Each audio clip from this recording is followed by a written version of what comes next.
La predicación cristiana es la proclamación del Evangelio de Jesucristo en fidelidad a las Sagradas Escrituras, dentro del contexto de un servicio de adoración cristiana.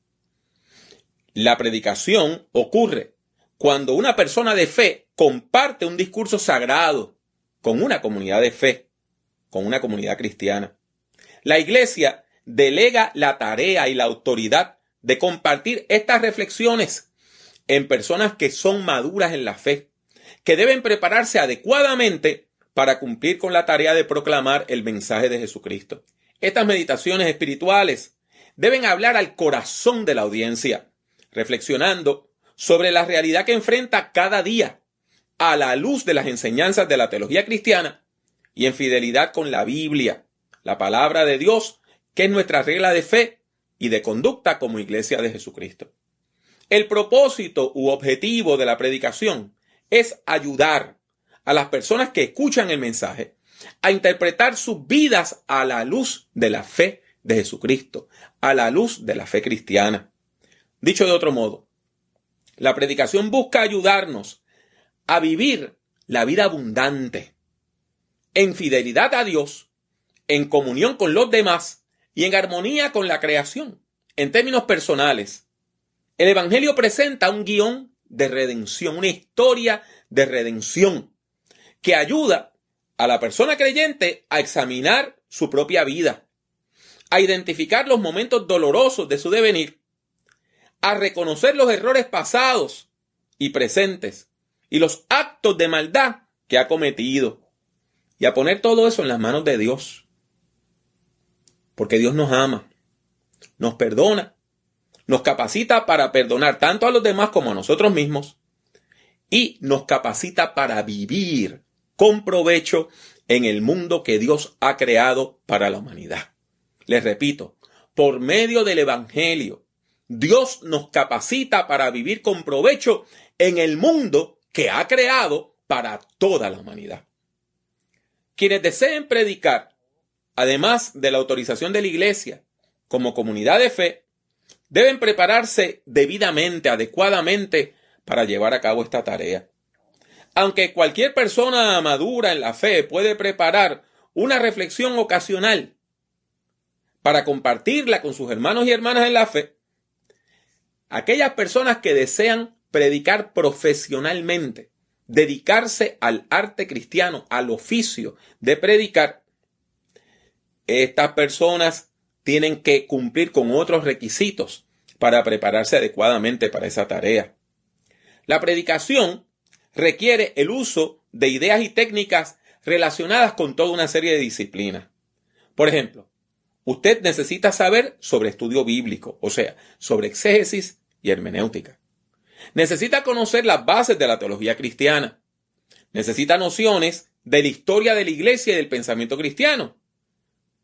También debe conocer algo de consejo pastoral, de oratoria y de comunicación, entre otras disciplinas. Por eso afirmamos que la predicación es un ejercicio de integración pastoral. La predicación es solo una de las muchas formas de proclamación que emplea la Iglesia cristiana. El término proclamación se refiere al anuncio general del Evangelio de Jesucristo, abarcando diversas formas de comunicar el mensaje cristiano. Por esta razón, la proclamación puede ser tanto verbal como no verbal. Por ejemplo, la predicación es una forma verbal de la proclamación cristiana, pero la pantomima es una forma no verbal de proclamación. Otro término importante que debemos definir para comprender el significado de la predicación es la palabra querigma. Esa palabra se deriva del verbo griego keruso, que significa proclamar o anunciar. El concepto querigma proviene de una práctica que ya no existe en nuestro mundo. En tiempos antiguos, donde no existían los medios de comunicación masiva, hombres de voz potente anunciaban las noticias más importantes para la comunidad, yendo a distintos puntos de la ciudad, del pueblo, de la comunidad.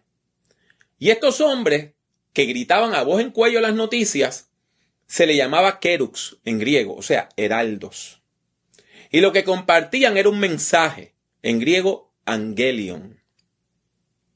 Y la iglesia tomó todos estos conceptos y los reinterpretó. De manera que quien predica es el heraldo, el kerux, que proclama, keruso, un mensaje, kerigma. Ese mensaje es una buena noticia, evangelion. De ahí es que viene la palabra evangelio. ¿Y cuál es el evangelio? ¿Cuál es la buena noticia? Que Dios desea salvar y bendecir a la humanidad por medio de la obra de Cristo y capacitarla para vivir en el poder del Espíritu Santo. En la teología cristiana, la palabra kerigma también se emplea como un término técnico que se refiere al mensaje central de la fe cristiana o también de un escrito. Podemos hablar del kerigma de Marcos o del kerigma de Juan. Sin embargo, kerigma también puede ser utilizada como un sinónimo de conceptos tales como proclamación y evangelio. En resumen, la iglesia cristiana afirma que la predicación es palabra de Dios, porque comunica el mensaje del evangelio a la luz de la fe cristiana. La predicación cristiana es palabra de Dios siempre y cuando testifique de Jesucristo en fidelidad a las Sagradas Escrituras.